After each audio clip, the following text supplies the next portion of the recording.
Hi, boys and girls. Okay, so I'd like to talk some more about ocean plants. Some of these plants are actually algae, but we're going to include them here on our ocean plant chart. Okay, so I've got 5 different types I want to show you. This one is kelp, seaweed, red algae, phytoplankton, and seagrass. So I'm going to be having you draw some of these in a little bit for me, but first I want to tell you about them. The first one, kelp, is actually a type of algae.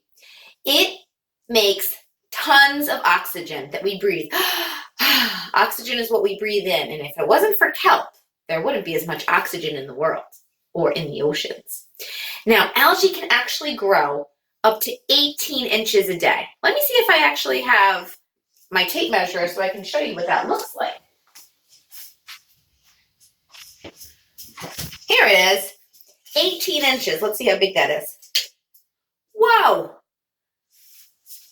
Kelp can grow up to 18 inches every day. Can you imagine swimming in the ocean and seeing it this big? And then the next day you go back and it's this big? And it grows like that every single day? They actually have things called kelp forests in the ocean. And it's because they grow so big and there's so many of them. They're beautiful. You're going to see a video about kelp forests. I hope you enjoy it. Scuba divers go under the water and they explore all inside the kelp.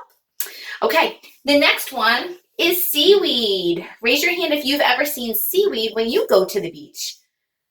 I have. Sometimes it's floating in the water. Sometimes it's washed up onto the sand on the shore. Sometimes you feel something slimy when you're in the water and you go, oh, what's that? And you think it's an ocean animal. It's an ocean plant. It's seaweed. Seaweed, there's 12,000 different kinds of seaweed.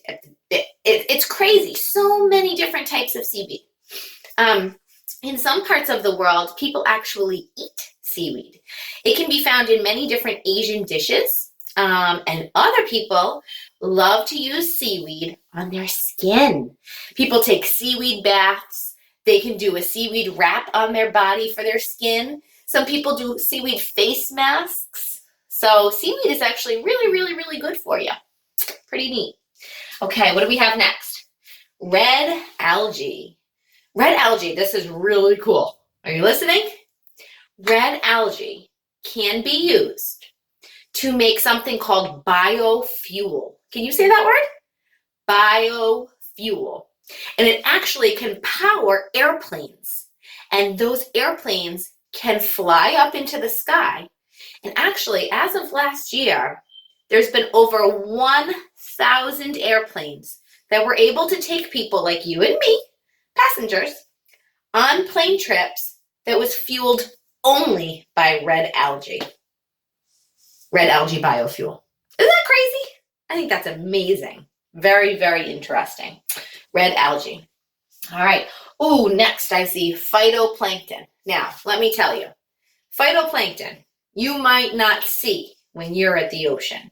You might need to take sunglasses off, and you might need to use a little tiny microscope to see all the little itty bitty things.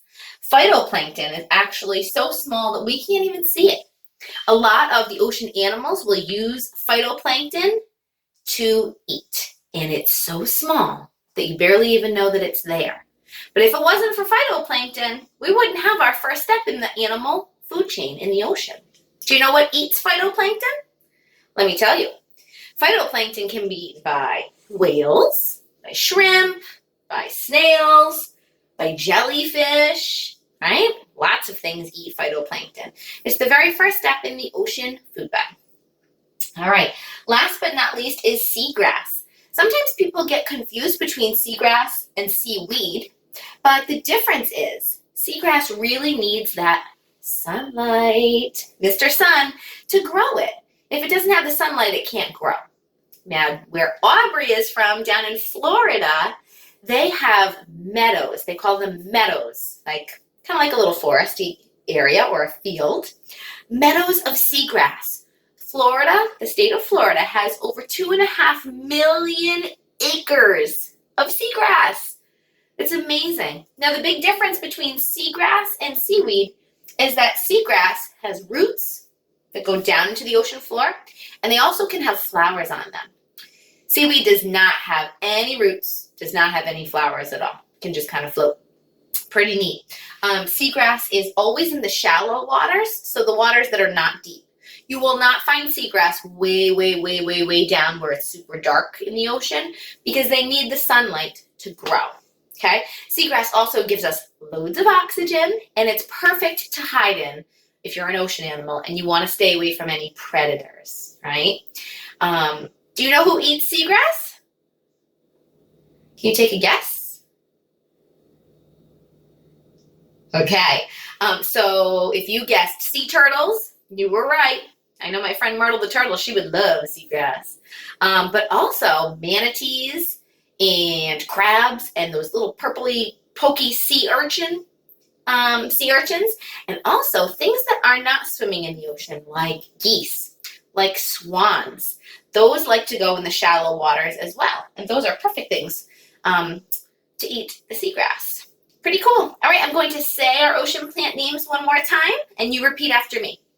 Ready? Kelp, seaweed, red algae, phytoplankton, such a long word, and seagrass. All right, you guys did great listening and learning about the ocean plants. And next, I'm going to show you how I drew them, and I'd like for you to draw them for me.